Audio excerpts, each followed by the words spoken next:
है मैं political situations के बारे में बताना चाहती हूँ। आज हमारे देश में कॉन्स्टिट्यूशंस ऑफ इंडिया को बहुत कम फॉलो किया जाता है। कॉमन मैन का मैं बात कर रही हूँ, जो उन लोग कॉन्स्टिट्यूशंस को बिल्कुल ही फॉलो करते नहीं है और करना उनको वो इम्पोर्टेंट समझते भी नहीं है।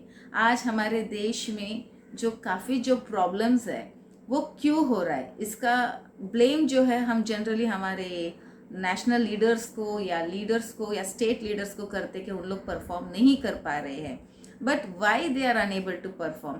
क्यों हमको हमारे देश में एक अच्छे लीडर्स आ नहीं पा रहे? क्यों हर लीडर्स को लोग करप्ट मानते हैं और क्यों लीडर को करप्शन में जाना पड़ता है? ये दोनों सिचुएशंस आज हम लोग कोई सोच नहीं रहे कि क्यों, ये रीजंस क्या है, किस तरह से इसको हम लोग को हल किया जा सकता है। क्योंकि कोई भी लीडर्स को आप चूज़ करो, फिर एक 5 या 10 ईयर्स के बाद यही पता चलता है कि इन लोग करप्ट लीडर्स है और इन्होंने हमको लूट लिए हैं। देन आप लोग कोई और पार्टीज़ को चूज़ करते हो, कोई और किसी को लीडर बनाते हो, फिर वापस 5 से 10 ईयर्स के बाद यही पता चलता है कि ये भी लीडर ठीक नहीं है हमको चलाने के लिए। अगर कोई भी लीडर ठीक नहीं है या कॉम्पिटिटिव लीडर्स हम लोग नहीं दे पा रहे, तो इसका पूरा जो ब्लेम जो है ये हमारे देशवासियों को ही जाता है, ये हमारे देश के पब्लिक को जाता है। क्योंकि हमारे देश में जो है हर आदमी को एक लीडर्स चाहिए जो बहुत सच्चा हो, बहुत ईमानदार हो, बहुत ही हाई कैलिबर वाला हो और हाई परफॉर्मेंस होना चाहिए और हाईली स्किल्ड होना चाहिए देश चलाने के लिए। मगर क्या हम लोग किसी को ट्रेन कर रहे हैं? क्या हम में से कोई ऐसा लीडर बन सकता है? या क्या हम में से कोई लीडर्स, हम ऐसे लीडर्स को हम दे पाएंगे कि देश के लिए? इसके बारे में आज सोचना ज़रूरी है। रोज़ हम एक दूसरे को सिर्फ ब्लेम करते हैं, ये लीडर ठीक नहीं है, वो लीडर ठीक नहीं है, और इस लीडर से हमारे लिए कोई भी प्रकार का बेनिफिट्स नहीं हो रहा है। बेनिफिट्स हो नहीं सकता है क्योंकि हमने वैसे कोई लीडर्स को क्रिएट किया ही नहीं है। हमने कोई भी लीडरशिप ट्रेनिंग देते नहीं है। एट द मोस्ट हम क्या करते हैं, आईएएस की पढ़ाई के लिए कुछ कलेक्टर्स को हम पढ़ने के लिए रखते हैं, मगर उनका भी अगर हम साइकोलॉजिकल फैक्टर देखेंगे तो वो पढ़ाई के बाद यही सोचता है कि उसको एक फिक्स्ड गवर्नमेंट जॉब मिल जाए और सेटल्ड लाइफ हो जाए। से हमारे देश में आज मैक्सिमम प्रॉब्लम क्या हो रहा है, जो लोग पढ़ाई करते हैं उनको फिक्स्ड जॉब चाहिए और जो कम पढ़े लिखे या कम क्वालिफाइड है वो लीडर बनना चाहते हैं। मगर प्रॉब्लम क्या होता है, इससे सिर्फ देश में इम्बैलेंस आता है। जो लीडर है उनके पास एडमिनिस्ट्रेटिव कैलिबर बहुत कम है और जो एडमिनिस्ट्रेटिव कैलिबर रखते हैं उनको लीडर्स नहीं बनना है, उनको कोई अच्छे लीडरों के साथ रह के उनको अपना तरक्की या अपना प्रमोशन लेना है। आई नो ये जो वीडियो है ये मैं काफ़ी ओपनली बात कर रही हूँ क्योंकि हर बार हम लोग छुप के बात करते हैं या किसी को ब्लेम नहीं करना चाहते हैं, मगर आज उसके वजह से हमारे देश में आज काफ़ी प्रॉब्लम्स है। भले लोग कोरोना को ब्लेम करें कि प्रॉब्लम है, मगर एडमिनिस्ट्रेटिव सिस्टम काफ़ी जगह में कोलैप्स हो गया है। नॉट ओनली इन इंडिया बल्कि पूरे देशों में, पूरे वर्ल्ड में से काफ़ी देश है जिसके administrative system on health care भी सफरिंग में हुआ है और काफ़ी लोगों ने जान दे दिया है और जान दिया भी जा रहा है। एंड इनफैक्ट इसका रीज़न क्या है हम बोलेगा तो जनरली हर कंट्री के लीडर्स को ब्लेम किया गया है, मगर whether the leaders are to be blamed ऐसा पूछा जाएगा तो लीडर नहीं, हमारे देश में हम लोग कोई लीडर्स को क्रिएट करना ही नहीं चाहते। हमको वही आदमी लीडर चाहिए जो ऑलरेडी बना हुआ है या जो कुछ इन्फ्लुएंशियल है, जो हमको कोई बेनिफिट दे सकता है या हमारे कम्युनिटी के लिए, हमारे पर्सनल लाइफ के लिए हमको एक एलिवेशंस या प्रमोशंस दे सकता है। एंड ओनली दैट लीडर को हम मानते हैं। मगर आज मैं ये वीडियो इसलिए बना रही हूँ ताकि आज हमारे इंडिया में कोई सुधार आए, सोच में सुधार आना बहुत ज़रूरी है। क्योंकि हर लोगों को लगता है कि हमको पढ़ाई करने से सिर्फ हमको जॉब मिलना ज़रूरी है, ऐसे है ही नहीं। पढ़ाई करने से आपको आपके नेशंस के लिए भी कुछ काम करना बहुत ही ज़्यादा ज़रूरी है। Everyone has to work towards their nation's achievement. हर आदमी को जैसे आप अपने पर्सनल लाइफ के अचीवमेंट्स के लिए आप लोग काम करते हो, उसी प्रकार से आपको आपके नेशंस के लिए भी काम करना बहुत ही ज़रूरी है। आज हम लोग जो डॉक्टर बाबा साहेब अम्बेडकर को हम लोग भूल जाते, डेफिनेटली उनका फ़ोटोज़ या हर बैनर में लगाया गया है ऑल ओवर द कंट्री में, मगर वेदर हम लोग उनका जो संविधान है या कॉन्स्टिट्यूशन है, क्या हम लोग उसमें काफ़ी इम्पोर्टेंस दे पा रहे, क्या हम लोग उस कॉन्स्टिट्यूशंस को चला पा रहे, या हम लोग उस कॉन्स्टिट्यूशन को अपनी ज़िंदगी में या अपने नेशन के लिए या अपने मोहल्ला के लिए या बैकवर्ड क्लासेस के लिए वो हम लोग इम्प्लीमेंट कर रहे हैं क्या, इसके बारे में हम लोग को जानकारी लेना बहुत ही ज़रूरी है। आज हम सिर्फ सोचते हैं कि हमारे घर चलाने के लिए पैसे नहीं है, हमारे बच्चे को चलाने के लिए पैसे नहीं, तो हम कहाँ से हम देश के बारे में हम चिंता करें। क्योंकि हम देश के बारे में चिंता नहीं करते, इसके वजह से भी हम लोग आज सफरिंग में हैं। शायद हम हर आदमी अगर देश के बारे में चिंता किया होता, या हर आदमी अगर हम देश के बारे में प्रमोट कैसा करना है उसके बारे में अगर हम सोचे रहेंगे, तो काफ़ी आगे हमारा देश बढ़ गया रहेगा। सो मेरा ये रिक्वेस्ट है कि जो डॉक्टर बाबा साहेब अम्बेडकर ने जो कॉन्स्टिट्यूशन बनाया है, और उनके साथ में भी जितने भी ड्राफ्ट कमेटी में थे, काफ़ी लोगों ने अपने समय डाल के इस देशवासियों के लिए बनाया है कि अगर ब्रिटिश चला जाता है तो हमारे देश को कैसे चलना चाहिए। और डॉक्टर बाबा साहेब अम्बेडकर का एक चीज़ बहुत क्लियर था, वो चाहते थे कि हर कॉन्स्टिट्यूएंसी में एक लीडर हो और हर कॉन्स्टिट्यूएंसी का लीडर जाके लोकसभा में उस कॉन्स्टिट्यूएंसी को रिप्रेजेंट करे। मगर प्रॉब्लम हुआ क्या है, हर कॉन्स्टिट्यूएंसी में लीडर को प्रमोट करने से ज़्यादा उन्होंने एक स्पेसिफिक पॉलिटिकल पार्टी को प्रमोट करते हैं। ये पॉलिटिकल पार्टी में जो है उसमें एक ही फेस को दिखाया जाता है। That means that only one face जो है वो हमारे देश के लिए काम करेगा। See one person working for 130 crore population है ना, बहुत ही इम्पॉसिबल काम है। मगर हम लोग जो वोट जब देते हैं तो वो एक फेस को दे के देते हैं, एक पॉलिटिकल पार्टी का एजेंडास को देख के देते हैं कि मुझे पॉलिटिकल पार्टी का एजेंडास अच्छे लगे तो मैं उनको वोट कर दूंगा, या मुझे ये लीडर अच्छा लगता है तो मैं उसको वोट कर दूंगा, या मुझे पॉलिटिकल पार्टी अच्छा लगता है तो मैं उसको वोट कर दूंगा। क्या डॉक्टर बाबा साहेब अम्बेडकर का रियली यही इंटेंशन था? Answer is no. Doctor Baba Saheb Ambedkar का ये इंटेंशन था, हर कॉन्स्टिट्यूएंसी में एक लीडर उभर कर आए और लोगों का जो प्रॉब्लम है उस कॉन्स्टिट्यूएंसी का वो समझ पाए। बट इन रियलिटी हुआ क्या है, लोगों ने जो है उनके अंदर में कोई भी लीडर को प्रमोट नहीं करना चाहते, क्योंकि हर किसी को एक पॉलिटिकल इन्फ्लुएंस चाहिए रहता है, एक पॉलिटिकल एलिवेशंस चाहिए रहता है, और पॉलिटिकली उनको रिकग्निशंस भी चाहिए रहता है। तो हर आदमी जो है, जो जीता हुआ पार्टी है उसी के साथ वो लगे रहते हैं, और हारा हुआ पार्टी को भी हम लोग छोड़ देते हैं। इसमें मैं कोई भी पॉलिटिकल पार्टी के फेवर में नहीं हूँ, बट स्पेसिफिकली मैं ये बात करना चाहती हूँ कि बिकम अ लीडर। आप अपने आप को ट्रेन कीजिए लीडर बनने के लिए। मैं ये नहीं बोल रही हूँ आपको सबको सीएम या पीएम या डिप्यूटी पीएम बनना है, मगर आज घर चलाने के लिए भी लीडरशिप लगता है, आपके बिजनेस चलाने के लिए भी लीडरशिप लगता है, एक कम्युनिटी चलाने के लिए लीडरशिप लगता है, एक मोहल्ला चलाने के लिए लीडरशिप लगता है, और एक कॉन्स्टिट्यूएंसी चलाने के लिए भी लीडरशिप लगता है, एंड अबव ऑल नेशन चलाने के लिए भी लीडरशिप लगता है। मगर कहीं ना कहीं से हर आदमी को एक लीडरशिप लेवल का रोल निभाना पड़ेगा। स्पेसिफिकली मैं ये एक यंगस्टर्स को ही मैं ये मैसेज देना चाहती हूँ। आज यंगस्टर्स को काफ़ी एंटरटेनमेंट ही सबसे ज़्यादा पसंद है। एट वन साइड उन लोग काफ़ी ब्रिलियंट रहते हैं और काफ़ी ज़्यादा पढ़ाई करते हैं, 98% स्कोर भी करने वाले आज बच्चे हैं जो दिन रात मेहनत करते हैं अपने करियर के लिए। और एक साइड ऐसे यूथ है, मैं किसी को गलत नहीं बोल रही हूँ, मगर आज ऐसा एक ट्रेंड हो गया है जिनको एंटरटेनमेंट ही पसंद है। हर चीज़ों में उनको कॉमेडी चाहिए रहता है, हर चीज़ों में हंसी मजाक चाहिए रहता है, हर चीज़ों में उनको थोड़ा स्पाइस चाहिए रहता है, या कोई मूवी देखना हो या कोई प्रोग्राम्स देखना हो। So this is what the problem with the youth also. आज यूथ में आज अगर हम लोग एल्डरली जनरेशन्स को छोड़ देंगे, हम तो बोल ही रहे कि एल्डरली जनरेशन तो कंट्री चला ही नहीं पाए, और उन लोग करप्ट भी है और चला भी नहीं पा रहे, and her policies and plans जो है फेल हो रहे। चलो वो चला तो नहीं पाए, मगर कोई तो लीडर बन ही गए। मगर आज अगर हम चला पा रहे हैं तो हम क्यों नहीं लीडर बन रहे हैं? आज यूथ क्यों आगे नहीं आ रहा है और क्यों वो लीडर बन नहीं पा रहा है? What is the problem with them?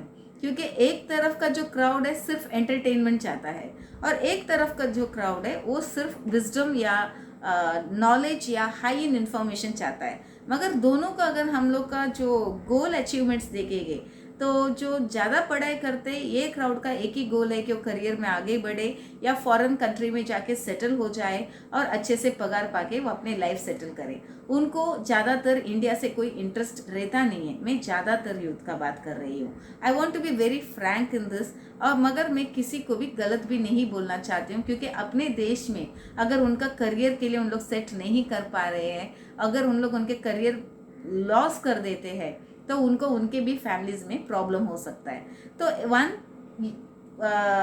Side of a youth का जो है ये सिर्फ ब्रेन ड्रेन यूथ है। मतलब उन लोग जो पढ़ाई करते हैं वो फिर कुछ दिनों के बाद या कुछ सालों के बाद जो है दूसरे देश में जाके वो ज़रूर काम करेंगे और अपने कामयाब की तरफ वो चलेंगे। अगले जो यूथ जो है वो ज़्यादातर एंटरटेनमेंट में ज़्यादा बिलीव करते हैं, और सभी को सेलिब्रिटी भी बनना है, सभी को बहुत सुंदर दिखना है, बहुत हाईटेक रहना है, बहुत लोगों को इम्प्रेस करना है और अपने लाइफ को सेट करना है। ये एक प्रकार का यूथ है। तो ये जो लीडरशिप या देश चलाने का जो यूथ है वो बहुत कम है। अगर कोई करना भी चाहता है तो उनको हम लोग प्रोटेस्टर करके नाम दे देते हैं और उनके भी ऊपर केस टूट जाता है।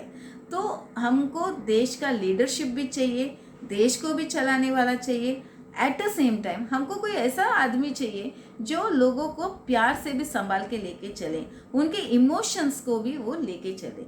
से आज हमारे लोकसभा में काफ़ी सारे representative of a various constituency होता है। प्रिज्यूम अगर सभी कॉन्स्टिट्यूएंसी में अपने अपनी पसंदीदा लीडर्स को अगर आप लोग पसंद करते हो, अगर आप इलेक्ट करते हो उन लोगों को, तो उसके बाद होगा क्या, वो आपके कॉन्स्टिट्यूएंसी के बारे में वो जाके उधर बता सकते हैं।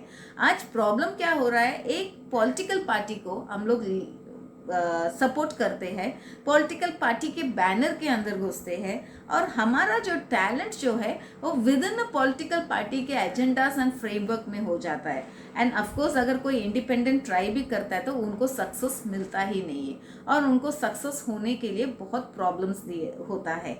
या तो पॉलिटिकल पार्टी इतना पावरफुल होता है कि वो उनको सक्सेस होने को दे नहीं पाते हैं। आज हर आदमी अपने अपने जगह से लीडरशिप का क्वालिटी अपने आप में लाना पड़ेगा। घर पे बैठे तो लीडरशिप क्वालिटी आएगा नहीं, और बाहर जाके लड़ने से भी लीडरशिप क्वालिटी आने ही नहीं वाला है। और एक चीज़ में बहुत गौर किया है, जनरली लोग उन्हीं लोगों को पसंद करते हैं जो माइक पकड़ के ज़्यादा चिल्लाते हैं, या माइक पकड़ कर बहुत ज़्यादा शोर से जो बात किया जाता है, या जो अट्रैक्टिव बात किया जाता है, उनको ही लीडरशिप क्वालिटी है करके माना जाता है। आज इंडियंस को बहुत ज़्यादा सोच देना पड़ेगा कि who will be your leader. ये हो है कौन आपका लीडर जो आपका वॉइस बनेगा, क्योंकि आप लोग आपका वॉइस कभी बनाते ही नहीं हो। आप लोग आपके वॉइस उतना ही बनाते हो जितना एक पॉलिटिकल पार्टी को ज़रूरत रहता है। सो इसकी वजह से कभी भी गरीबों का या वुमेन का या देशवासियों का आवाज़ आप कभी भी आपको सुनाई में नहीं आएगा, और उनको भी किसी भी प्रकार का सहूलियत नहीं दिया जाएगा। क्योंकि पॉलिटिकल पार्टी जो होता है वो उनके एजेंडास के ऊपर देश को चलाने का कोशिश करते हैं, उनके एजेंडास के अंदर पीपल को लाया जाता है। मगर जो इंडिविजुअल का जो नीड है उसको बहुत नज़रअंदाज किया जाता है। तो हर समय पे जब भी इसके बाद जब इलेक्शन होगा, एटलीस्ट डॉक्टर बाबा साहेब अम्बेडकर ने उनका पूरा ज़िंदगी, उनका पूरा लाइफ पढ़ाई में डाला है, एक ही रीज़न से कि ये देश आगे बढ़ना चाहिए, ये देश फिर से गुलामी में नहीं जाना चाहिए, किसी भी प्रकार के गुलामी में। मतलब वो देश के अंदर के लोगों की वजह से कोई गुलामी का तरीका हो या देश के बाहर से कोई गुलामी आए, दोनों भी प्रकार का गुलामी से उनको फ्रीडम देना था। मगर हमको गुलामी से निकलने के लिए हमको भी काफ़ी ट्राई करना चाहिए। हम ये नहीं बोल सकते कि हमारे लीडर्स ठीक नहीं है, हम ज़रूर एक पूरा ब्लेम अपने आप पर लेना चाहिए, क्योंकि हम ना कॉन्स्टिट्यूशन फॉलो करना चाहते हैं, ना डॉक्टर बाबा साहेब अम्बेडकर का जो कहा हुआ बुक्स जो है ना उस पर कोई डिस्कशंस होना चाहता है। ओनली लीडर्स और पढ़े लिखे कुछ लोग ही उसके ऊपर डिस्कस करते हैं, जबकि ये बुक तो काफ़ी अवेलेबल है हर घर पे, अपने बच्चों के बीच में, अपने हस्बैंड एंड वाइफ के बीच में, अपने रिलेटिव के बीच में आधा घंटा तो देश के बारे में और कॉन्स्टिट्यूशन के बारे में डिस्कस होना चाहिए। हर रोज तो आपके बच्चों को तो आप लोग कोई लीडर के बारे में सिखा ही सकते हो, जो वर्ल्ड लीडर्स है, जो नेशनल लीडर्स है, जो फ्रीडम फाइटर्स है, या इकोनॉमिक्स के बारे में या पॉलिटिकल एजेंडास के बारे में आप लोग आपके बच्चों को अगर सिखाना है तो 10-10 घंटा जाके रोड में खड़ा रह के किसी भी को सपोर्ट मत कीजिए। आप अपने बच्चों को ट्रेन करके अपने बच्चों को आप एक लीडर बनाइए। आज कितने ग्रेट लीडर्स के बुक्स है। एक ज़माने में हमारे पास गुलामी पर होने के वजह से बहुत सारे प्रॉब्लम्स होते थे, मगर उस समय में भी गांधी के लिए सोच सकते हैं without any internet, without any book, without any knowledge और विदाउट फाइनेंस के बिना भी उन लोग ने काफ़ी मेहनत किया है। तो हमको तो आज काफ़ी सारा चीज़ का स्पॉन्सर्स हो ही जाता है, स्कॉलरशिप स्पॉन्सर्ड है, पढ़ाई तो माँ बाप अच्छे से अच्छे कॉलेज में करा रहे हैं, इंटरनेट से अवेलेबल है, गूगल अवेलेबल है वर्ल्ड ओवर का पढ़ाई करने के लिए। तो मेरा एक रिक्वेस्ट है, आपके लीडर्स को आप पहचानो, आप लोग आपके लीडर्स को क्रिएट करो। कौन मेरा लीडर है उसको सोचो। एक पॉलिटिकल पार्टी के एजेंडास में अगर आपको चलना है तो आपके आवाज़ को कभी इम्पोर्टेंस नहीं रहेगा, सिर्फ पार्टी के आवाज़ को इम्पोर्टेंस दिया जाएगा। अगर आपको आपका आवाज़ को आगे लाना है तो आपके मोहल्ले से लीडर, आपके कम्युनिटी से लीडर, आपके कॉन्स्टिट्यूएंसी से लीडर को आपको क्रिएट करना पड़ेगा और आपको उसके लिए काम करना ही पड़ेगा। नहीं तो जब भी एक ऐसे आफत आता है जैसा कोरोना वायरस हुआ या अदरवाइज ऑल्सो कोई भी प्रकार का प्रॉब्लम आता है, तो अगर आपके पास लीडर्स नहीं हैं तो उसका रीज़न लीडर्स जो बने हैं उनको नहीं ब्लेम कर सकता है, उसका पूरा रीज़न हमको हमारे पे ही लेना पड़ेगा, क्योंकि हम ही थे जो हमारे फ्रीडम को हमने नज़रअंदाज किया। हमको जो फ्रीडम्स जितने भी दिए, जो आज़ादी जो आज के तारीख में जो है वो कोई फ्री में मिला हुआ आज़ादी नहीं है।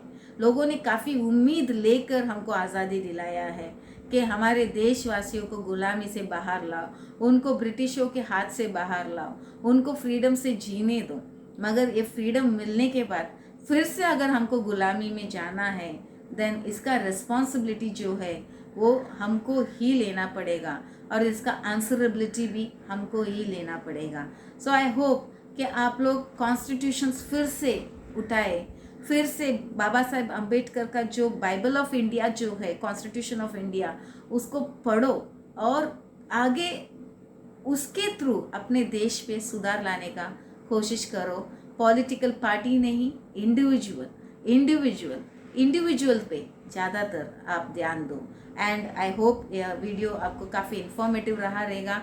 ये मैं किसी को ब्लेम करने के लिए वीडियोस नहीं बना रही हूँ। आज अपने देश में एक चेंज आना बहुत ज़रूरी है, नॉट ओनली घर वाले के लिए, इवन पॉलिटिकल लीडर्स के पास भी कोई यूथ पॉलिटिकल लीडर्स बनने के लिए कोई तैयार नहीं है। तो train yourself, train the children and उनको ज़्यादातर world leaders and national leaders के बारे में पढ़ने के लिए रखो, ताकि आपके बच्चों को देश में क्या प्रॉब्लम है समझ में आए। आज हर बच्चे सिर्फ घर के प्रॉब्लम्स और माँ बाप के प्रॉब्लम्स ही देख रहे, मगर देश का प्रॉब्लम्स वो नज़रअंदाज कर रहे। मगर जो भी देश में प्रॉब्लम है उसका विक्टिम हम ही हैं। एक फैमिली में प्रॉब्लम होता है तो उसका विक्टिम सिर्फ बच्चे होते हैं, मगर जब देश में प्रॉब्लम होता है तो उसका जो विक्टिम जो है पूरा देशवासियाँ होना पड़ता है। आज 130 करोड़ लोगों का मामला है और ये कोरोना के बाद कितने लोग बचेंगे, कितने लोग रहेंगे, ये हमको पता नहीं। आज एल्डरली लोगों को आप लोग यूज़ करो, बच्चों को तो मैं बहुत स्पेसिफिकली बोल रही हूँ, स्पेसिफिकली यूथ, क्योंकि आप लोग तो बहुत ज़्यादा ब्रिलियंट है। एंड आप लोगों को सभी प्रकार के पर्सनल रूम्स है, बेडरूम्स दिया जाता है, यू हैव आपके खुद के मोबाइल है, खुद के फ्रेंड्स है। तो डिस्कशन जो है एटलीस्ट वीकली 2 से 3 घंटा, वीकली 2 से 3 घंटा या 5 घंटा नेशंस के बारे में पढ़ो और नेशंस के बारे में डिस्कस करो। बाकी नेशंस को कैसा चलाया जाता है उसके भी बारे में सोचो और लीडरशिप बनने का स्टार्ट करो, क्योंकि we want a next leader. हमारे देश को हम ऐसे नहीं छोड़ सकते जिधर लोग मर रहे हैं, एडमिनिस्ट्रेशन फेल होता है, कोलैप्स होता है, लोगों का ज़िंदगी को कोई इम्पोर्टेंस नहीं दिया जा रहा है, लोगों का ग्रोथ को इम्पोर्टेंस नहीं दिया जा रहा है, लोगों का जान को प्यार नहीं किया जा रहा है। तो ऐसे समय में आप लोग को एक लीडर क्रिएट करना बहुत ज़रूरी है। आज बहुत कुछ आप क्रिएट कर लो, मगर आप लीडर नहीं क्रिएट कर पाए तो अपना देश नुकसान में जाएगा, फिर से हम गुलामी में जाएंगे। पिछला टाइम गुलामी से बचाने के लिए कुछ तो लोग थे, मगर इस टाइम गुलामी से बचाने के लिए हमारे पास कौन अवेलेबिलिटी है हमको पता नहीं। And freedom fight is not a easy fight. Freedom fight के लिए काफ़ी जाने चला जाएगा, कोरोना वायरस से भी ज़्यादा जान जा सकता है, मगर वो जो जान जाता है उसका रिस्पॉन्सिबिलिटी या उसका जो रीज़न जो है वो हमारा इग्नोरेंस और हमारा जो नज़रअंदाज और नेग्लिजेंसी हो सकता है।